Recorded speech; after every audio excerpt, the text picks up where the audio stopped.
সুজন ভাই যে টপিক নিয়ে কথা বলছিলেন এবং এই শো শুরুর আগে আপনারা দুজনও কথা বলছিলেন এক্স্যাক্টলি ওই জায়গাটাতে, ক্রিকেটার তৈরি নিয়ে আমরা খুব কম ভাবি।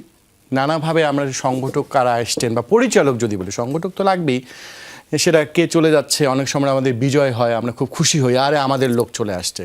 কেউ যখন আসে না তখন আমরা বলি না সব খারাপ, এই অবস্থায়। কিন্তু ক্রিকেটার তৈরি যে কিভাবে ক্রিকেটটা চলবে সারা বাংলাদেশে, সেটা নিয়ে খুব বেশি রূপরেখা কারো কাছ থেকে পাওয়া যায় না। আসলে সমস্যাটা কোন জায়গায় মনে হয়? ক্রিকেটার মানে পাইপলাইন নাই, সিস্টেম নাই, এটা ভুল। এটা আছে, সবই ঠিক আছে। নাই যেটা, সেটা হচ্ছে আমাদের ফ্যাসিলিটিস। মানে একটা ক্রিকেটার তৈরি করা তো চারটিখানি কথা না। একটা ছেলেকে যদি আপনি বিশ্বমানের স্টেজে পৌঁছা নিতে যেতে চান, হ্যাঁ, আমাদের এই সিস্টেম থেকে বিশ্বমান হচ্ছে, কিন্তু আপনি জানেন যে আমরা সেইভাবে, আমি যদি পার্শ্ববর্তী দেশগুলোতে দেখেন, আপনার যেভাবে প্লেয়ার তৈরি হচ্ছে, তারা যেভাবে ওয়ার্ল্ড রেকর্ড করছে, ওয়ার্ল্ড রেকর্ড, জিম্বাবুয়ের কথাও যদি বলি, কিছু না থাকার পরও সে আমরা পারছি না। শুধুমাত্র আমাদের ধরেন আমাদের কিসের অভাব? আমরা প্রতিবার যখন কথা বলি, আমরা বলি আমাদের মাঠের অভাব। আমরা এত বছর ধরে মাঠ বানাতে পারছি না, আমরা এত বছর ধরে একটা ইনডোর বানাতে পারছি না প্রত্যেক জেলায় জেলায়। আমরা সোজা আমরা ভাড়াটি জিম বানাতে পারছি না। একটা ক্রিকেটার জিম করতে হলে মিরপুর যেতে হবে, কেন? অথবা ভাড়া করা জিমে ভাড়া করতে হবে। বিসিবির তো প্রত্যেকটা ফ্যাসিলিটিস ডেভেলপ করে দেওয়া উচিত। হ্যাঁ, আপনি অথবা চিরং গেলে আপনি এখন একটা জিম পাবেন, সিলেট গেলে পাবেন, বিকজ ওখানে ইন্টারন্যাশনাল ক্রিকেট হয় ওখানে একটা। কিন্তু খালি তো চিটং ন্যাশনাল প্লেয়ার নিয়ে কিন্তু বাংলাদেশ ক্রিকেট না। আমরা যেটা বারবার ভুল করি, আপনার এইসব সবচেয়ে বেশি দরকার হচ্ছে জুনিয়র লেভেল ক্রিকেটে, যেখানে একটা ছেলেকে আমরা উঠিয়ে আনবো। আমরা তো ন্যাশনাল লেভেল প্লেয়ারকে উঠিয়ে আনার কিছু নেই। আর একটা 14 বছর থেকে একটা ছেলে যখন মানে আমাদের ডেভেলপমেন্ট, বাংলাদেশ ক্রিকেট বোর্ডের ডেভেলপমেন্ট আন্ডারে আসবে, যেটা আমরা 14, 16, 18 খেলি, ওখান থেকে আমাদের 15, 17, 19 টিম তৈরি হয়। আপনি ওইখানকার পাইপলাইনগুলোতে, ওইখানেই আপনার প্রয়োজন সবচেয়ে বেশি ভালো মাঠের, ভালো উইকেটের, ভালো জিমের, আপনি এগুলো দরকার। কিন্তু আমরা ওইখানেই তো আমরা করতে পারছি না। আপনি গিয়ে দেখেন যে আমাদেরকে ওখানে যখন আমরা কারাগারি করি একটা মাঠ নিয়ে, ওমেন্স উইং কারাগারি করে, ডেভেলপমেন্ট কারাগারি করে, বাংলাদেশ এই টিম কারাগারি, টাইগার্স কারাগারি করে, ন্যাশনাল টিম কারাগারি করে। এক মিরপুরটা যদি আপনি মানে ইনডোরের সাথে যে মাঠটা আছে, ওইটা শুধু ন্যাশনাল টিমের জন্য। বাকি যে আপনি যখনই আপনি একাডেমি মাঠে আসবেন, আপনি বাজার বসে যায় ওখানে একটা প্র্যাকটিস হয়ে যায়। এবং ধরেন আপনি ভালো মাঠ যদি বলেন, ভালো উইকেট যদি বলেন, আমরা কী বলি, রাজশাহী বলি, বগুড়া বলি, চিটাগং বলি, সেখানেও দেখবেন যে একসময় সান্নিধ্য, সিলেট বলি। তা আমার কথা হচ্ছে যে ডেভেলপমেন্টকে আপনি একটা জায়গা দিয়ে দেন। যে আমি যখন ছিলাম ডিসিবিতে, আমি যখন বাধ্য, আমি বললাম যে ভাই আমার ঢাকায় থাকার কোনো দরকার নেই, আমার কোনো ইচ্ছাই নেই যে একাডেমি নিয়ে আমার মারপিট করা, যেখানে উইকেট এত স্ট্যান্ডার্ডও না, আমাকে রাজশাহী দিয়ে দেন।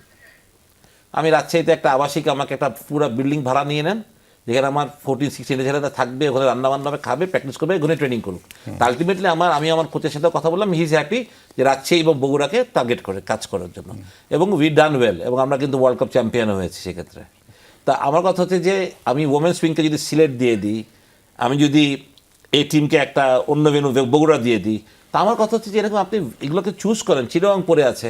তা আমার কথা হচ্ছে যে আপনি যে কথাটা বললেন, পরিচালকরা আমরা সবাই আসি, আমরা সবাই মানে ভোট যুদ্ধে যাওয়ার জন্য আমরা মরিয়া হয়ে যাই, কিন্তু তারপর যে আমাদের যে কমিটমেন্ট থাকা, যেটা আমি ইনক্লুডিং মি, আমি সেইং আমাকে প্রশ্ন করবো, আমাকেও নিচ্ছি যে আমরা যে কমিটমেন্ট থাকা উচিত towards the game, towards cricket, ঠিক না, আমাদের যে দায়িত্ব। কিন্তু সবচেয়ে বড় কথা, মাঝে সাথে আমাদের হাত পা বাঁধা থাকে, এটাও সত্যি কথা। কারণ আপনাকে ধরেন যেটা হয় যে বিসিবিতে যদি চেয়ার থাকেন, তার কর্তৃত্ব এত বেশি থাকে বা উনি এত পাওয়ারফুল থাকেন, সভাপতির কথা বলছি, যিনি থাকেন, তখন আপনি যেটা হয় যে আপনি চাইলেও আপনি নিজ উদ্যোগে অনেক কিছু করতে পারবেন না। কারণ আমার উচিত ডেভেলপমেন্টে, যদি আমি চেয়ারম্যান হই, তাহলে ডেভেলপমেন্টের ডিসিশন মেকিং আমার, বোর্ড সেটাকে বলবে হ্যাঁ এটা টিক টিক টিক, এগুলো রাইট, বা এটা ক্রস, সেটা হবে না, এটা তোমার ডিসিশন ইজ নট রং, আমি মেনে নেবো হয়তো বা যদি হয়।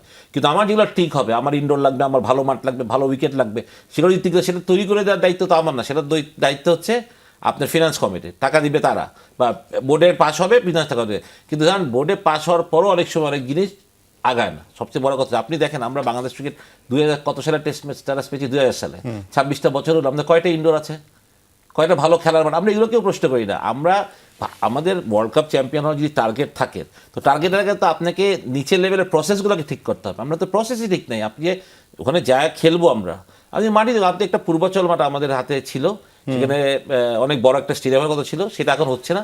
তারপরে আমি দেখি যে এই 3টা মাঠ এখনও করতে পারেনি, এখনও এই 2 বছর হয়ে গেল, ধরলাম যে গত বোর্ড আনসাকসেসফুল বোর্ড, তারা পারে না কিছু করতে, এই 2 বছর 100 কোটি টাকার মতো খরচ করে ফেলছি অলরেডি। এবং আপনি ওখানে, আপনি সবচেয়ে বড় কথা, ওইখানে একটা অফিস আছে, ওইখানে গ্রাউন্ডসম্যানরা থাকে, এতগুলো গ্রাউন্ডসম্যান থাকে, তা আপনি কেন মাঠ বানাতে পারছেন না এখনো? আমার কথা হলো যে এই ছোট ছোট জিনিসগুলো আমরা ডেভেলপ করতে পারি না এই পর্যন্ত। এটা আমি বললাম দোষ, কিন্তু আমি কাউকে দিচ্ছি না, দোষ আপনারও আছে, মানে স্বীকার করছি, আমি সেই জায়গাটা আসবো।